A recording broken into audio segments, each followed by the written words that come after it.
नमस्कार दर्शक बंधु मु ज्योतिर्विद सुधीर स्वागत जनाऊँ मोर आज स्वतंत्र उपस्थापना को मेष राशि 2024 मसीहार भाग्यफल संपर्क में आज स्वतंत्र उपस्थापना। तेबे मेष राशि संपर्क में भविष्यवाणी करने पूर्व मु प्रथमतः आपन को कही रखा चाहे महाभारत दान धर्म पर्व कहुई केवल ग्रह नक्षत्र न कुरुति शुभाशुभम सर्वमात्मा कृतकर्म ग्रहवाद लोकायति। यार अर्थ को आप विश्लेषण करूँ आसतु जानिबा मेष राशि व्यक्ति विशेष संपर्क में 2024 मसीहाटी केमती कटिबो सबुठ सठिक भविष्यवाणी आपण एई चैनल उपलब्ध होउची। आपण देखंतु अनुभव करंतु एवं मते उत्साहित करंतु। मोर ज्योतिष वास्तु एवं धर्म विषय को यही ऐतिहासिक चैनल जदि भल लगे ताले निश्चित भाव में आप सब्सक्राइब करंतु, लाइक एवं शेयर मध्य करंतु। आसतु कथा प्रवाह को आगु नवा जानिबा मेष राशि 2024 मसीहा केमती कटिबो।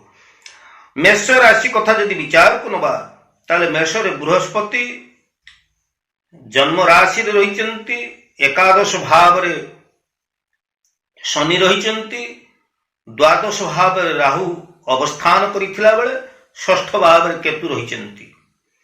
तेणु यही परिप्रेक्षी रे यदि मेष राशि कर्म क्षेत्र को आमे देखिबा ए वर्ष आपणकर प्रगति, ए वर्ष आपणकर जश मान ख्याति विशेष भाव में वृद्धि पाइबो एवं आपण बहु लोकप्रियता हासिल करने सहित अनेक दिनर आशा एवं आकांक्षा ए वर्ष आपणकर पूर्ण हो पारिबो। वर्षटी आपणकर निश्चित भाव में भाग्य आपणकर उज्जवलमय हो पारिबो। वर्षटी आपणक पई अनेक शुभ फल आनी दउछि। प्रिय मेष राशि व्यक्ति विशेष आपणकर पारिवारिक दाम्पत्य जीवन कथा को जदि आमे लक्ष्य करिबा ताले वर्ष आरंभ रु 3-4 मास पर्यंत अर्थात एप्रिल मास पर्यंत आपणकर परिवार एवं दाम्पत्य जीवन उपरे आपण निजर कर्म व्यस्तता जोगु आपण समय न दे पारुथिबा जोगु आपणकर परिवार रे दाम्पत्य जीवन रे किछि समस्या उपजी पारे।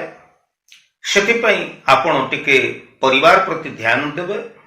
रवि मंगल संयोग जे रहिछि परिवार भितरे आपणकर उत्तम बुझामणा क्षेत्र रे टिके समस्या आनी पारे।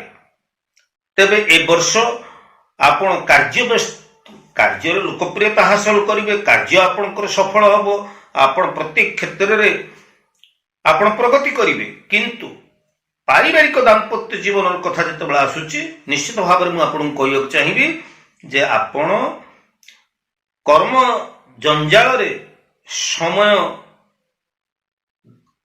एते आपण समय व्यस्तता भितर रहिबे जे आपण परिवार प्रति बा दाम्पत्य जीवन प्रति समय दे न पारुथिबा जोगु आपणकर पारिवारिक दाम्पत्य जीवन में टिके समस्या उत्पन्न हो पारे। सेथिपई आपण विशेष भाव ध्यान दियंतु। आसंतु जानिबा आपणकर स्वास्थ्य अवस्था केमती रहिबो। प्रिय मेष राशि व्यक्ति विशेष वर्ष आरंभ रु एप्रिल मास पर्यंत आपण निजर स्वास्थ्य पई टिके जत्नशील रुहंतु। तेबे मोट पर जदि आमे देखिबा वर्ष तमाम आपणकर स्वास्थ्य भल रहिबो। दीर्घ दिन जो रोग व्याधि गुड़िक लगी रही एथुरु आपनको निश्चित भाव में उपशम मिलिबो।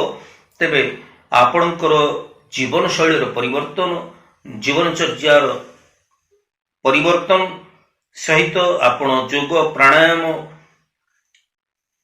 को आपणांतु एवं आपण सुस्थ निरोगी रुहंतु। आर्थिक दिग सबुठारु महत्वपूर्ण दिग। ये आर्थिक दिग रु जदि आमे विचार करिबा ताहले पूरा वर्ष एवं वर्षर शेष भाग रे आपण आर्थिक क्षेत्र रे अनेक लाभवान हेबे।